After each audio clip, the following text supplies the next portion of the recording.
गोरी कव्वी और कालू कव्वे की शादी को कई साल हो गए थे, मगर गोरी कव्वी ने अभी तक कोई अंडा ना दिया था। यही वजह थी कि कालू कव्वा हर समय गोरी कव्वी से लड़ता रहता। पति जी, मुझे भूख लगी है। भूख लगी है तो मुझे क्या, बांझ कहीं की, मैं तो तेरा पेट भर भर के थक गया हूँ। न जाने कब मेरे घोंसले में बच्चों की काय काय होगी। कालू जी, संतान का होना या ना होना मेरे अपने बस की बात तो नहीं है। चुप चुप कर जा, मैं जा रहा हूँ अपने मामा के पास, मेरे मामा ने बुलाया है। चिड़िया बहन, आज फिर कालू अपने मामा के पास गया है। वो जब भी अपने मामा के पास जाता है, उस पर दूसरी शादी का भूत सवार हो जाता है। गोरी बहन, जब हम मम्मा पक्षियों के पास संतान ना हो तो हमें ये सब बर्दाश्त तो करना पड़ता है। कालू का बुढ़ा मामा हर समय उसे उल्टी सीधी पटियां ही पढ़ाता रहता है। देख ली है, मैंने तुम्हारे लिए एक सुंदर सी कवि देख ली है। कल ही आ जाना और ब्याह कर ले जाना उसे। मामा जी, वो गोरी शोर मचाने लग जाएगी। एक लगाना, अगर शोर किया तो चुप कर जाएगी। जो होगा देखा जाएगा। मामा जी, मैं कल आऊँगा और उस कवि को ब्याह कर ले जाऊँगा। रात हो जाती है। कालू कौवा चुपचाप अपने घोंसले में लेटा हुआ था। मामा जी से क्या काम था पति जी? पता चल जाएगा तुम्हें कल। अब मुझे नींद आ रही है, चुप करके सो जाओ। अगली सुबह भी हो जाती है। गोरी, मेरी वो शादी वाली पगड़ी कहाँ है? शादी वाली पगड़ी?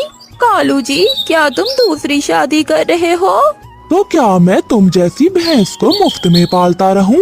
मेरे मामा जी ने मेरे लिए एक कवि पसंद कर ली है। मैं करूँगा, मैं दूसरी शादी जरूर करूँगा। ऐसा कहते हुए कालू कौवा वहाँ से निकल जाता है। गोरी बहन, आज कालू सज सवर के कहाँ जा रहा था? हाँ गोरी बहन, मैंने भी देखा था। उसने तो शादी वाली पगड़ी भी पहनी हुई थी। तोते, वो कालू दूसरी शादी करने गया है।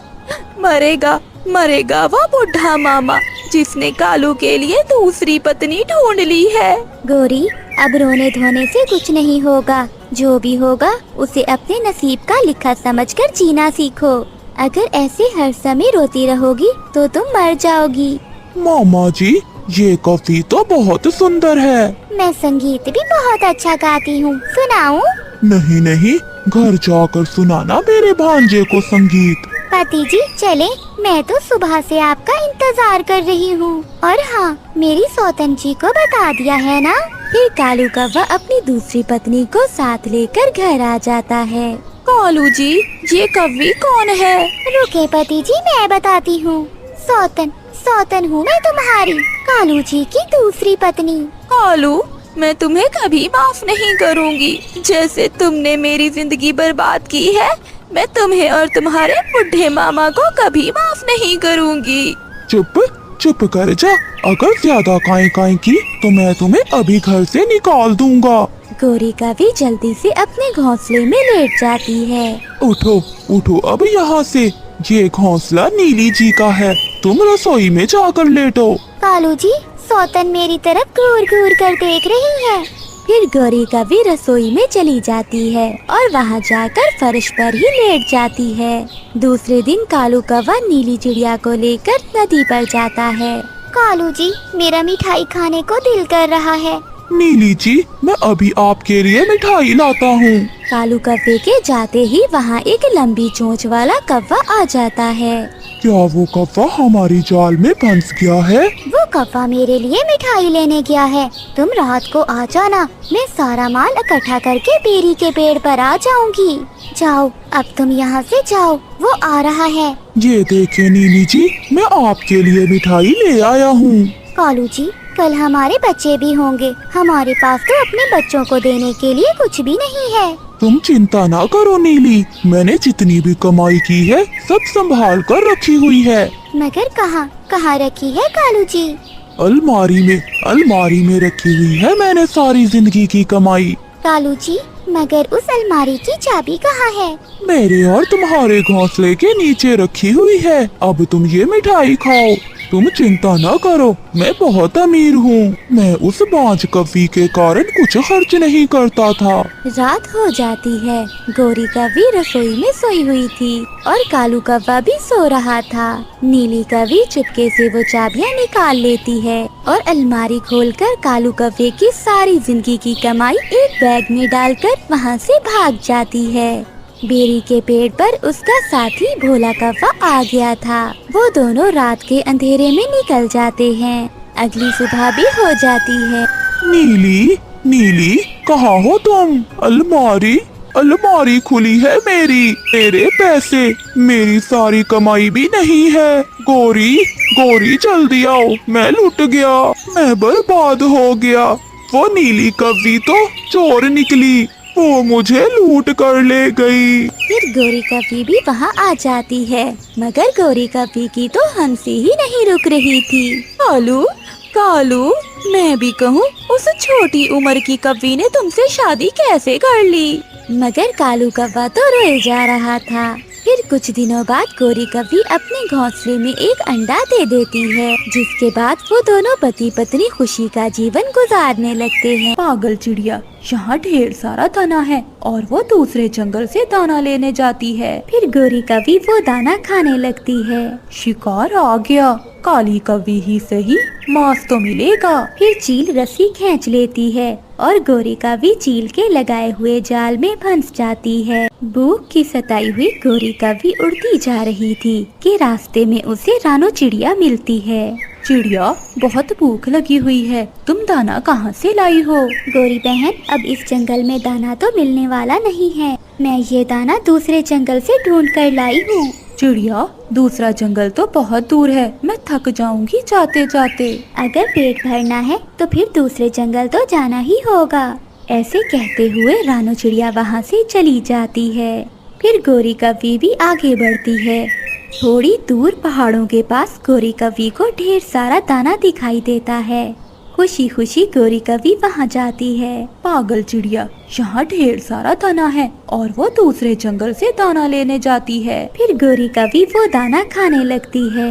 शिकार आ गया, काली कव्वी ही सही, मांस तो मिलेगा। फिर चील रस्सी खींच लेती है और गोरी कव्वी चील के लगाए हुए जाल में फंस जाती है। बचाओ, कोई मुझे बचाओ, मैं जाल में फंस गई हूँ। फिर चील वहाँ आ जाती है। कई दिनों से जाल लगाए बैठी हूँ, फंसी तो क्या एक काली कव्वी। चील दीदी, मुझे छोड़ दो, मैं तो बहुत कमजोर हूँ, कोई मोटा ताजा पक्षी ढूंढ लो। चील दी, मुझे खाने से तुम्हारा रंग काला हो जाएगा।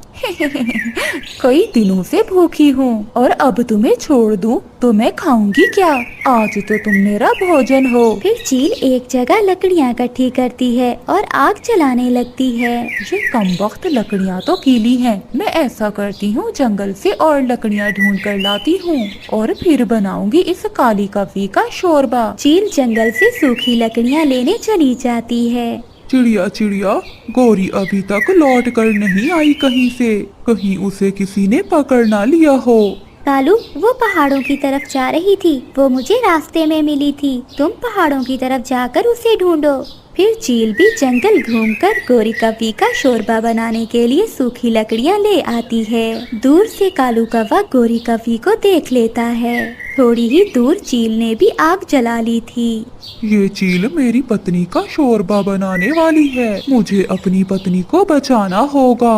फिर कालू कौवा डरता हुआ चील के पास जाता है। चील दी, आपने बहुत अच्छा किया जो मेरी पत्नी को पकड़ लिया। ये हर रोज मुझसे लड़ाई करती है। कालू, मेरे सुंदर पति, कुछ शर्म करो, तुम मुझे चील से बचाओ और तुम खुशियाँ मना रहे हो।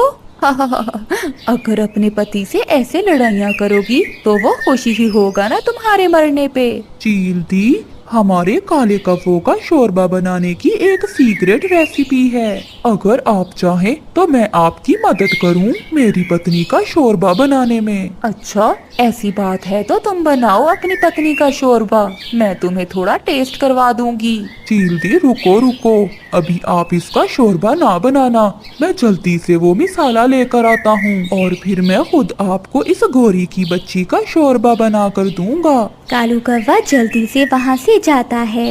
बुलबुल, मुझे जल्दी से कुछ जहरीले पौधों का रस दे दो। कालू, तुम जहरीले रस से क्या करने वाले हो? बुलबुल, मैं बहुत जल्दी में हूँ। अगर मुझे देर हो गई तो वो चील मेरी पत्नी को मारकर खा जाएगी।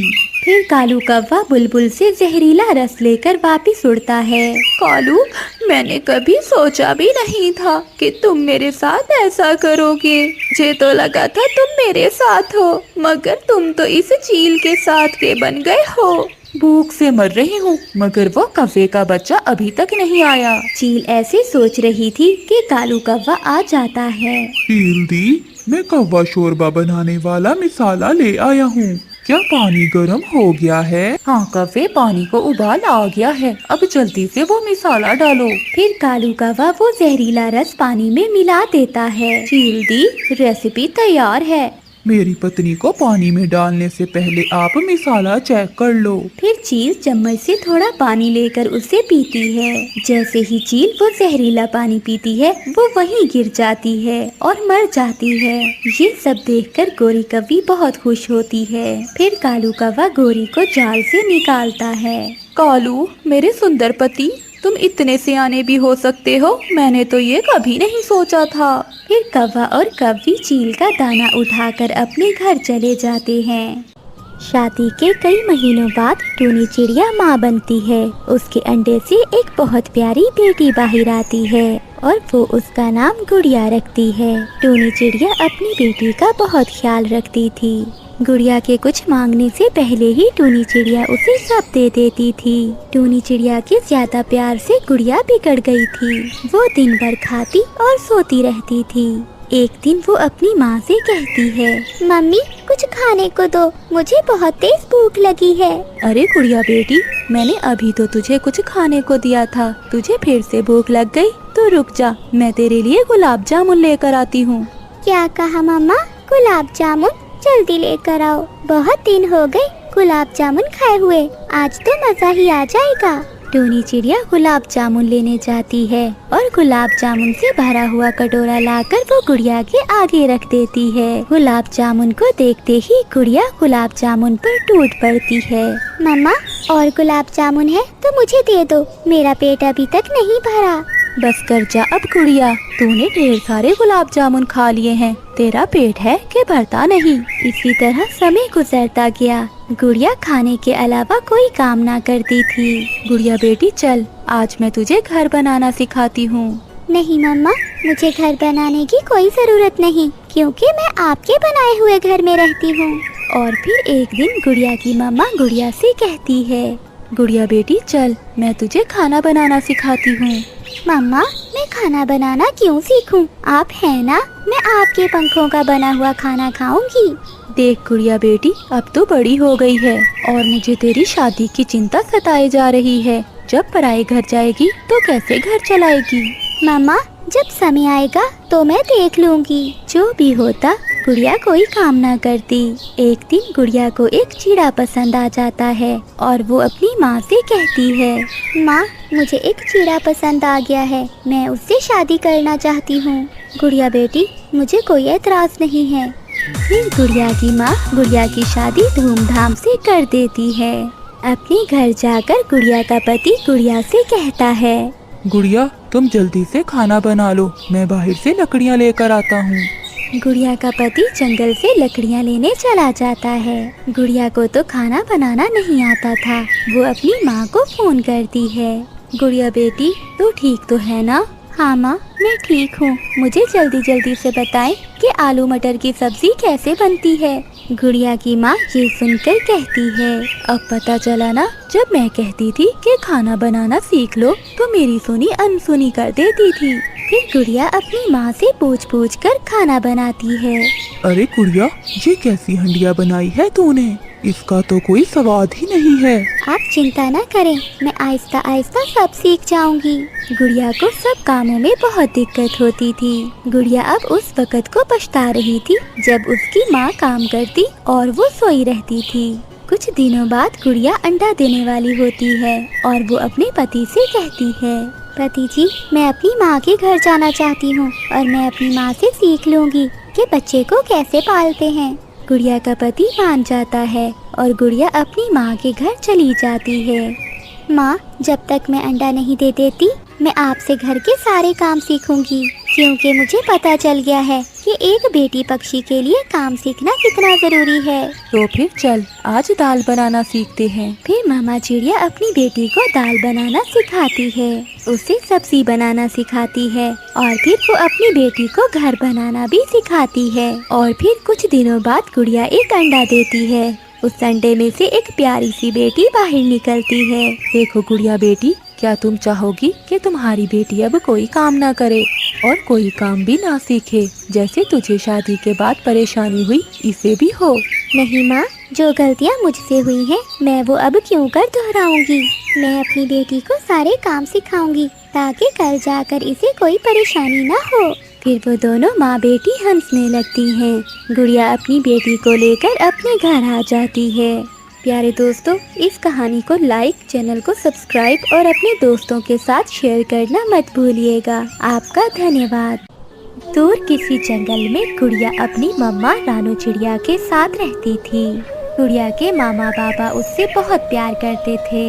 एक दिन मामा चिड़िया बीमार पड़ जाती है और उसे अपनी बेटी को नाराज होगी।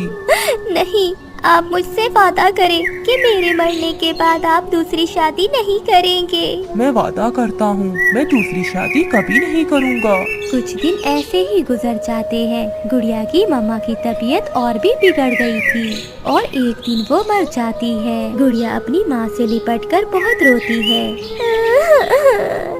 मम्मा, उठो उठो ना मम्मा, आप उठ क्यों नहीं रही? माँ, कुछ तो बोलो, अपनी बेटी को ऐसे अकेले कैसे छोड़ सकती हो? माँ, माँ उठो ना। अपनी बेटी को ऐसा रोता देख गुड़िया का बाबा उसे चुप कराता है। बेटी चुप कर जाओ, जाने वाले कभी लौट कर नहीं आते। चुप कर जाओ बेटी। अब बाबा चिड़िया ही अपनी बेटी का ध्यान रखता था और दाना भी लेकर आता था। एक दिन एक तोता वहाँ आता है। तुम कब तक भाभी के गम में ऐसे डूबे रहोगे? मेरी मानो तो तुम दूसरी शादी कर लो। गुड़िया अभी बहुत छोटी है, इसे माँ की जरूरत है। फिर वो टूनी नाम की एक चिड़िया से शादी कर लेता है। टूनी शक्ल से बहुत मार दूंगी और तुम्हारे बाबा को भी। नहीं नहीं, आप ऐसा ना करना। जैसा आप कहेंगी मैं वैसा ही करूंगी। आप मुझे मार दें पर मेरे पिताजी को कुछ ना करिएगा। फिर गुड़िया घर के सारे काम करती और डर के मारे अपने पिता से कोई बात ना करती। गुड़िया बेटी, तुम ठीक तो हो ना? तुम्हारी माँ तुम्हारा ख्याल तो रखती है? गुड़िया एक नजर अपनी सौतेली माँ की तरफ देखती है और माँ, मैं अभी भोजन लेकर आती हूँ। गुड़िया को एक दाना ही मिलता है। वो एक दाना अपने घर ले आती है। तुझे मनहूस, ये एक दाना ही मिला था, मेरे लिए कोई फल नहीं ला सकती थी? फिर टूनी अपनी सौतेली बेटी को मारने लगती है। माँ, माँ मुझे मत मारो, मुझे बहुत दर्द हो रहा है। माँ, मत मारे मुझे। चल अब घर के सारे काम कर, वरना मैं तुम्हारे पिता को जान से मार दूंगी। वहीं से गुजरता हुआ कबूतर गुड़िया की चीखें सुन लेता है और वो जाकर गुड़िया के बाबा को सारी बात बता देता है। कुछ ध्यान अपनी बेटी पर भी दे दिया करो, तुम्हारी दूसरी पत्नी बहुत अत्याचार करती है उस पर। बाबा चिड़िया जल्दी से घर भागता है। बाबा चिड़िया घर आता है तो टूनी बड़े चम्मच से गुड़िया को मार रही होती है। मनहूस, मर जा तू। मैं आ गया हूँ, मुझे सब पता चल गया है। अब तुम मेरी बेटी पर अत्याचार नहीं कर सकती, भाग जाओ यहाँ से। नहीं बाबा, अगर आपने मेरी सौतेली मम्मा को मुझे मारने से रोका तो ये आपको जान से मार देगी। गुड़िया बेटा, ऐसा कुछ नहीं होगा, तुम चिंता ना करो। फिर बाबा चिड़िया टूनी को घर से निकाल देता है। ऐसी माँ से तो बिन माँ ही रह ले। जो गलती मुझसे हुई बेटी, मुझे माफ कर दे। फिर बाबा चिड़िया अपनी गुड़िया का ध्यान खुद ही रखने लगता है। कालू जी उठो, मुझे बहुत भूख लगी है, जाओ जंगल में और मेरे लिए कोई दाना ढूंढ कर लाओ। गौरी, मुझे बहुत नींद आ रही है, मुझे सोने दो। आलसी निकम्मे कहीं के, अब दाना भी मुझे ही ढूंढने जाना पड़ेगा। गौरी कभी गुस्से में अपने घर से निकलती है। वो घने जंगल में जाती है। तभी गौरी कवि को सामने एक पेड़ के नीचे चील अंडा भरकर बेचती हुई दिखाई देती है। अरे ये चील क्या भेज रही है? गोरिका भी चील के पास जाती है। चील दी, ये क्या है? गौरी, ये अंडा बर्गर है, बहुत स्वादिष्ट होता है। अच्छा चील दी, मुझे भी एक अंडा बर्गर दे दो, मुझे बहुत भूख लगी हुई है। मैं तुम्हें पैसे बाद में दे दूंगी। नहीं नहीं काफी, मैं तुम्हें ऐसे फ्री में कुछ भी नहीं देने वाली। फिर चील कुछ सोचती है और गोरिका भी से कहती है। अच्छा गौरी, रुको, मेरी बात सुनो। अंडे बहुत महंगे हैं, क्यों ना अगर तुम मेरे साथ डील करो तो मैं तुम्हें रोज दाना दिया करूंगी। कैसी डील चील दी? तुम मुझे रोज पक्षियों के अंडे ला कर देना, फिर मैं तुम्हें उसके बदले में दाना दिया करूंगी। गोरिका भी बहुत भूखी थी, वो चील की बात मान लेती है। ऐसे डील करने के बाद गोरिका भी अपने घर जाती है। कहाँ है गोरी? दाना कहाँ है? आज फिर तुम खाली पंखों लौट आई। कालू जी, आज मैंने एक चील के साथ डील की है। मैं उसे पक्षियों के अंडे चुरा कर दिया करूंगी और बदले में वो मुझे दाना देगी। गोरी, परंतु इतने अंडे हम कहाँ से चुराएंगे? कालू जी, ये तुम मुझ पर छोड़ दो, बस देखते जाओ मैं करती क्या हूँ। रात हो जाती है। गोरिका भी रात के अंधेरे में बाहर निकलती है। वो उड़ती हुई जा रही थी कि उसकी नजर हरियाली तोती के घोंसले पर पड़ती है, जहाँ तोती अपने अंडे के साथ सो रही थी।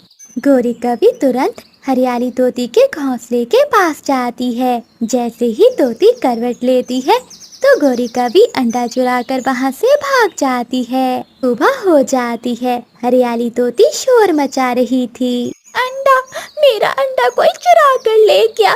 भला मेरे मासूम अंडे ने किसी का क्या बिगाड़ा था? कितना प्यार करती थी मैं अपने अंडे से। दूसरी ओर गोरिका भी अंडा लेकर चील के पास जाती है। लो लो चील दी, फ्री में अंडा, अब जल्दी से मुझे दाना दे दो। अरे गौरी, तुमने तो सच में मुझे अंडा ला कर दे दिया। लो, ये दानों की पोटली तुम्हारी हुई। चील दी, तुम सच में बहुत अच्छी हो, मैं कल फिर से अंडा लेकर आऊंगी। बस चील दी, आप मेरा भोजन तैयार रखना। गोरिका भी वहीं से गुजर रही थी, तभी वो हरियाली तोती के पास चिड़िया को बैठा देखकर वहाँ आती है। हरियाली बहन, क्या हुआ? क्यों इतना रो रही हो? गोरी बहन, किसी ने हरियाली का अंडा चुरा लिया है। अच्छा, फिर तो बहुत बुरा हुआ। हरियाली, तुम चिंता ना करो, तुम्हारा काम है एक बार उस चोर को ढूंढ लेना। फिर देखना मैं और कालू जी मिलकर कैसे मार मार कर उस चोर को उल्लू बनाते हैं। मैं कैसे ढूंढूं? मैं तो सोई हुई थी। उस चोर को मेरे मासूम अंडे पर जरा भी दया न आई। मर जाए वो चोर। फिर गोरिका भी वहाँ से चली जाती है। लो कालू जी, खाओ खाओ, ये मकई के दाने खाओ। अब तो हर रोज तुम्हें ऐसे ही दाने खाने को मिलेंगे। गोरी, गोरी पत्नी जी, हरियाली ने पूरे जंगल में शोर मचाया हुआ है। अगर पकड़े गए तो बहुत मार पड़ेगी। पकड़े जाएंगे तो फिर ही ना। गौरी कवि है मेरा नाम, चोरी करना मेरा काम। हाँ गोरी, ये बात तो है, तुम्हारे जैसा शातिर चोर इस पूरे जंगल में नहीं है। रात हो जाती है। गोरिका भी फिर से जंगल में निकल जाती है। अपने पक्के लकड़ियों के घर में कबूतर और कबूतरी सोए हुए थे। गोरिका भी चुपके से जाकर खिड़की में देखती है। अरे वाह वाह, दो दो अंडे। आज तो मैं ये दोनों अंडे चुरा लूंगी और चील को दूंगी, फिर चील मुझे देगी ढेर सारा मकई का दाना।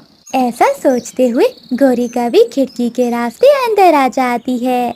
जैसे ही गोरिका भी लूसी के अंडे को उठाती है तो सिक्योरिटी अलार्म बजने लगता है। अलार्म की आवाज बहुत तेज थी। लूसी कबूतरी और कबूतर भी जाग जाते हैं। लूसी, जल्दी से खिड़की बंद कर दो। फिर लूसी कबूतरी खिड़की बंद कर देती है। अम्मम, मैं लूसी बहन, मैं तो देखने आई थी कि तुम्हारे अंडे से अभी तक बच्चा क्यों नहीं निकला। अच्छा, तुम डॉक्टर हो ना, इसलिए कबूतर जी इसकी अच्छे से धुलाई कीजिए। फिर कबूतर एक बड़ा सा डंडा उठा लेता है। लूसी और कबूतर मिलकर गोरी कवि को बहुत मारते हैं। बचाओ, कोई मुझे बचाओ, कालू जी बचाओ मुझे।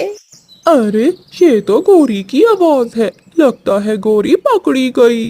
रानो चिड़िया भी नींद से उठ जाती है। अरे ये तो गोरी की आवाज है, मैं जाकर देखती हूँ। फिर सभी पक्षी वहाँ आ जाते हैं। ये कभी दोषी है, इसे मत छोड़ना। अगर इसे छोड़ा तो ये कल को किसी और के अंडे भी चुरा लेगी। हरियाली बहन, तुम चिंता नहीं करो, दोषी को जरूर सजा मिलेगी। मुझे पता था कि जिसने हरियाली का अंडा चुराया है वो मेरा अंडा भी चुराने आ सकता है, इसलिए मैंने अपने घर में सिक्योरिटी अलार्म लगा रखा था। बेशरम गंदी कवि, मारो इसे मारो।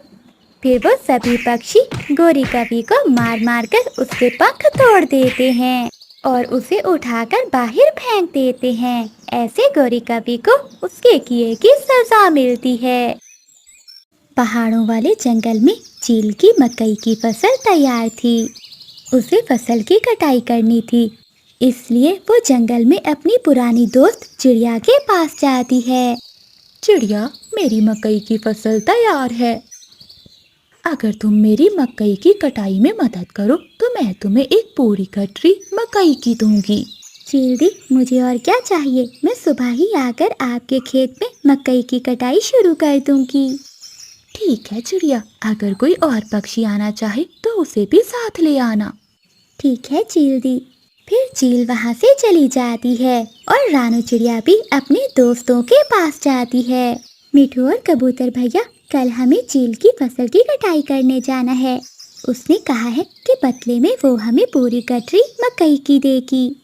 हाँ चिड़िया, ये तो बहुत अच्छा है। अगर हमें मकई मिल जाए तो हमें भोजन की खोज नहीं करनी पड़ेगी। तो ठीक है, तुम दोनों तैयार रहना, सुबह होते ही हम चले जाएंगे। अगली सुबह हो जाती है। रानू चिड़िया, कबूतर और मिठू तोता पहाड़ों की ओर जा रहे थे कि तभी रास्ते में उन्हें गोरी कवि मिलती है। गोरी, हम सब चील की मकई की फसल की कटाई करने जा रहे हैं, तुम भी हमारे साथ चलो, चील हमें मकई देगी। ऐसी मेहनत के काम मुझसे नहीं होते, 4 दानों के लिए धूप में मरो ना बाबा ना, मुझसे नहीं होता ये सब। ठीक है गोरी, जैसी तुम्हारी मर्जी, चलो चिड़िया हम चलते हैं। फिर वो तीनों दोस्त आगे बढ़ते हैं। जल्द ही वो पहाड़ों के पास पहुंच जाते हैं। वो चील के मकई के खेत में जाकर अपना काम करना शुरू कर देते हैं। कबूतर, मिठू तोता और रानू चिड़िया फसल की कटाई करते हैं। वो तीनों दोपहर तक काम करते हैं और फिर थोड़ी देर आराम करने के लिए एक पेड़ की छांव में बैठ जाते हैं। मिठू और कबूतर भैया, आप दोनों यहाँ बैठो, मैं नदी से पानी का मटका भर लाती हूँ। ठीक है चिड़िया बहन, तुम जल्दी से पानी ले आओ और फिर से हम अपना काम शुरू कर देते हैं। फिर रानू चिड़िया नदी से पानी ले आती है और वो तीनों पानी पीकर फिर से अपने काम में लग जाते हैं। ऐसे ही शाम हो जाती है। चील दी भी अपने खेत में आ जाती है। चिड़िया, तुमने तो कमाल कर दिया, मेरी सोच से भी ज्यादा काम किया है तुम तीनों ने। चील दी, हम सुबह मुँह अंधेरे ही आ गए थे। हम तीनों दोस्तों ने काम को बांट लिया था, इसलिए काम जल्दी हो गया। चिड़िया बहन, अब चलते हैं, जाते जाते हमें रात हो जाएगी। रुको पक्षियों, मैं तुम्हें तुम्हारी मेहनत का सिला देती हूँ। फिर चील दी चिड़िया, कबूतर और मिठू तोते को एक बड़ी गठरी मकई की दे देती है। फिर वो तीनों पक्षी गठरी को उठाकर चिड़िया के घर आते हैं। उन तीनों को मकई की गठरी लेकर जाता हुआ कालू कौवा देख लेता है। वो जल्दी से गोरी कवि के पास जाता है।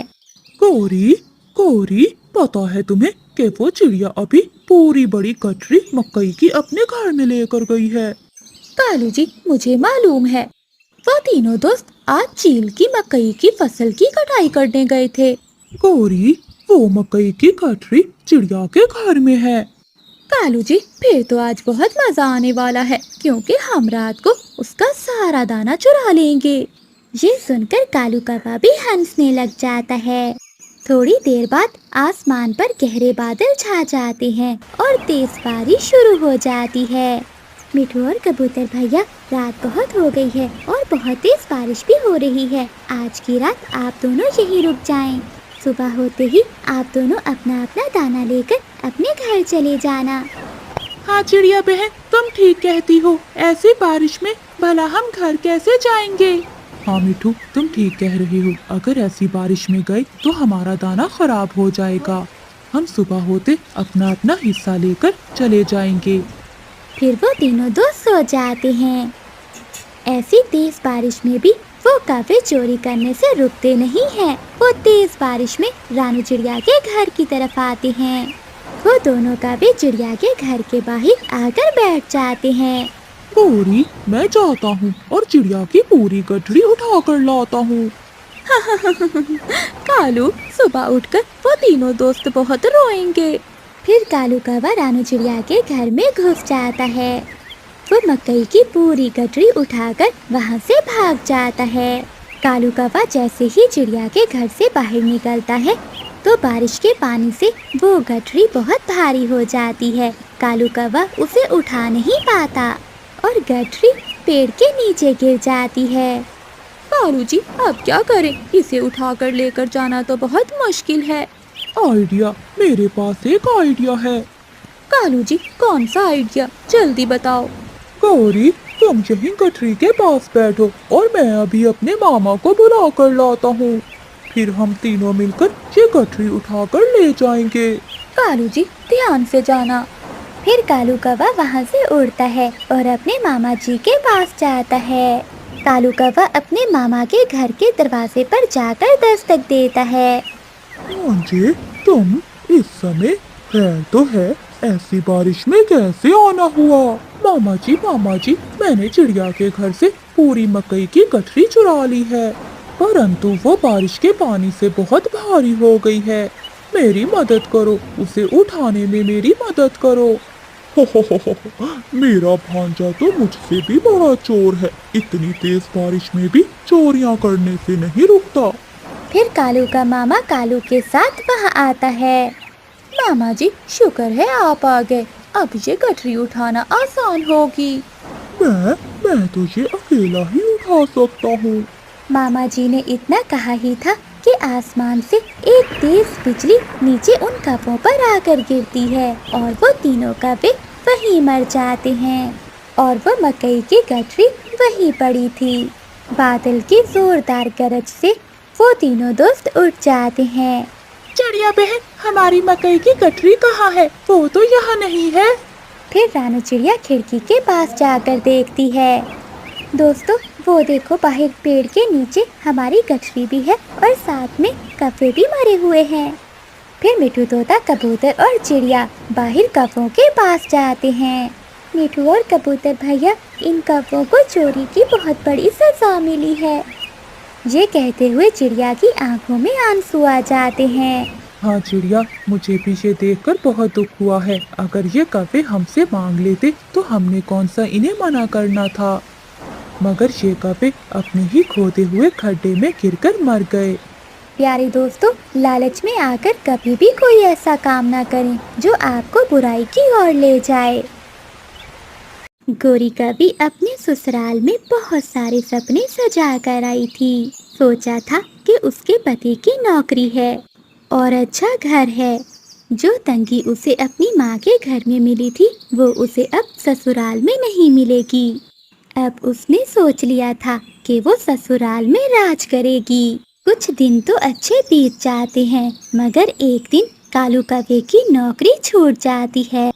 कालू, मुझे अब तुम्हारी जरूरत नहीं है, जाओ कोई और नौकरी कर लो। मिठू मालिक, मैं क्या करूँगा, मुझे काम से मत निकाले। ऐसा ना करे साहिब, मेरे लिए जाकर भीख मांगो, मैं तुम्हारी कोई मदद नहीं कर सकता। परेशान कालू कौवा घर चला जाता है। गोरी कौवे के तो सारे सपने चकनाचूर हो गए। कालू जी, अब हम क्या करेंगे? हमारा घर कैसे चलेगा? कल को हमारे बच्चे भी होंगे, हम कहाँ से खाएंगे? गौरी, मैं क्या करूं? मुझे तो कुछ भी समझ नहीं आ रहा। मैं क्या करूं? मुझे कुछ भी समझ नहीं आ रहा। मुझे तो और भी कोई काम नहीं आता। ऐसी जिंदगी से तो मौत अच्छी है। नाना पति जी, ऐसी बातें ना करें आप। ऐसे ही कुछ दिन गुजर जाते हैं। कुछ दिनों के बाद गौरी कवि एक अंडा देती है। अंडे में से एक छोटी बेटी कवि निकलती है जो बहुत सुंदर थी। माँ, भूख लगी है, कुछ खाने को दो, मैं बहुत भूखी हूँ। मम्मा गौरी अपना मुंह दूसरी ओर करके रोने लगती है। गौरी का पति घर के बाहर एक डाल पर बैठा हुआ था। गौरी कवि वहाँ जाती है। कालू जी, अंडे से हमारी बच्ची बाहर निकल आई है और वो कुछ खाने के लिए मांग रही है। मुझे बताइए, मैं क्या दूं उसे? तुम चिंता ना करो, मैं अभी कुछ करता हूँ। फिर कालू कौवा अपने घर से निकलता है। वो अपनी पुरानी दोस्त रानो चिड़िया के पास जाता है। क्या हुआ कालू, तुम ऐसे रो क्यों रहे हो? चिड़िया बहन, क्या बताऊं, मेरे अंडे से बच्चा निकल आया है, मगर मेरे पास उसे देने के लिए कुछ भी नहीं है। इस मुश्किल की घड़ी में तुम ही हो जो मेरी मदद कर सकती हो। मुझे कुछ पैसे उधार दे दो। रानो चिड़िया अलमारी से पैसे निकालकर कालू कौवे को दे देती है। तुम्हारा बहुत बहुत धन्यवाद चिड़िया, मैं तुम्हारा ये एहसान जिंदगी भर याद रखूंगा। कालू भैया, अब जाओ और अपनी बेटी को खाना लेकर दो। कालू कौवा वो पैसे लेकर खुशी खुशी वहाँ से निकलता है। तभी रास्ते में कालू कौवे को दो डाकू उल्लू रोक लेते हैं। वो कालू कौवे से पैसे छीन लेते हैं और कालू कौवे को मारकर वही फेंक देते हैं। वो चोर पैसे तो ले जाते हैं और साथ ही एक परिवार की खुशियाँ भी छीन कर ले जाते हैं। कबूतर वहीं से गुजर रहा था। तब वो कालू कौवे को मरा हुआ देखकर गौरी कवि के पास जाता है और वो गौरी कवि को सारी बात बताता है। कबूतर, ये तुम क्या कह रहे हो? मैं अब अकेली रह गई। कौन मेरे बच्चे का सहारा बनेगा? अब कौन मेरे बच्चे को खाना ला कर देगा? कबूतर गौरी कवि को हौसला देते हुए वहाँ से चला जाता है। रात हो जाती है। गौरी की बेटी सो जाती है, मगर गौरी को कहाँ नींद आने वाली थी। वो तो अपने पति कालू को ही याद कर रही थी। मैं अब ऐसा करती हूँ कि ये घर बेच देती हूँ। जो भी पैसे आएंगे उससे मैं अपनी बेटी का पालन पोषण कर सकूंगी। अगली सुबह गौरी कवि चील के पास जाती है। चील दी, मैं अपना घर बेचना चाहती हूँ, आप मेरा घर खरीद लें। ठीक है गौरी, मैं देखती हूँ, न जाने मुझे तेरा छोटा सा घर पसंद भी आता है कि नहीं। फिर चील अपने साथी के साथ गौरी कवि का घर देखने जाती है। अरे ओ कवि, ये घर तो बहुत छोटा है, परंतु कोई बात नहीं, मेरा नौकर रह लेगा इस घर में। फिर चील गौरी कवि को कुछ पैसे देकर वो घर खरीद लेती है। अब बेचारी गौरी कवि अपनी बेटी को उठाए हुए जंगल के दूसरी ओर चली जाती है और वहां जाकर एक पेड़ पर तिनकों का घोंसला बनाकर रहने लगती है। मम्मा, आप थक गई होंगी। मम्मा, मैं छोटी हूँ ना, इसलिए मैं आपकी अभी मदद नहीं कर सकती। जब मैं बड़ी हो जाऊंगी तो आपको बहुत सुखी रखूंगी। जीती रहो मेरी बेटी, मगर एक माँ को अपने बच्चों की परवरिश के लिए काम तो करना ही होगा। एक दिन गौरी कवि उड़ती हुई जा रही थी कि रास्ते में गौरी को उसका पुराना दोस्त कौवा मिलता है जो उसकी माँ के जंगल में रहता था। अरे, तुम गौरी हो ना? वो पुराने दिन याद करो जब तुम और मैं नदी के किनारे बैठकर गाना गाया करते थे। हाँ, मुझे याद है। तुम भूरे ही हो ना? हाँ, मैं भूरा कौवा ही हूँ, मगर तुम यहाँ क्या कर रही हो? फिर गौरी कवि रोने लग जाती है। क्या बताऊं, मेरी तो दुनिया ही उजड़ गई। पति मर गया, घर बिक गया और थोड़े से पैसे हैं मेरे पास जिनसे मैं अपनी बेटी को पालूंगी। बहुत बुरा हुआ गौरी तुम्हारे साथ, मगर तुम ही कहती थी ना कि जिंदगी में कभी उम्मीद ना छोड़ो, तो तुमने क्यों छोड़ दी? चलो मेरे साथ, मेरी एक चूड़ियाँ बनाने वाली फैक्ट्री है। मैं तुम्हें कुछ चूड़ियाँ फ्री में देता हूँ और तुम उन्हें बेचकर अपना काम चलाओ। फिर गोरी कौवी भूरे कौवे से चूड़ियाँ ले लेती है और वो चूड़ियाँ लेकर जंगल में बेचने लगती है। 1 से 2 दिनों के अंदर अंदर वो सारी चूड़ियाँ बिक जाती हैं। गोरी कौवी फिर से भूरे कौवे के पास आती है। भूरे, इस जंगल में तो कोई भी बड़ी चूड़ियों की दुकान नहीं है। मैं चाहती हूँ कि हम इस जंगल में एक बड़ी चूड़ियों की दुकान खोलें। गोरी, अगर तुम मेरा साथ दोगी तो हम दोनों मिलकर दुगना मुनाफा कमाएंगे। फिर गोरी कौवी और भूरा कौवा चूड़ियों की एक बड़ी दुकान खोल लेते हैं, जिस पर इतना रश था कि कभी खत्म ही नहीं होता था। और फिर एक दिन भूरा कौवा गोरी कौवी से कहता है, गोरी, इस काम में तो हम सांझे हैं, क्यों ना हम जिंदगी के भी सांझी बन जाएं। फिर भूरा कौवा और गोरी कौवी शादी कर लेते हैं। फिर गोरी कौवी एक अच्छी और खुशियों भरी जिंदगी की शुरुआत करती है। ये वीडियो मुकम्मल तौर पर फर्जी है और सिर्फ तफरीह और तालीमी मकासद के लिए बनाई गई है। इस वीडियो में दिखाए गए तमाम वाक़यात, किरदार और कहानियाँ मुकम्मल तौर पर फर्जी हैं। इनका हकीकी वाक़यात या लोगों से कोई ताल्लुक नहीं। इस वीडियो का मकसद बच्चों को हिफाजत और फैसला साजी करने से आगाह करना है। बराह करम इसे गलत तनाज़ुर में ना लें।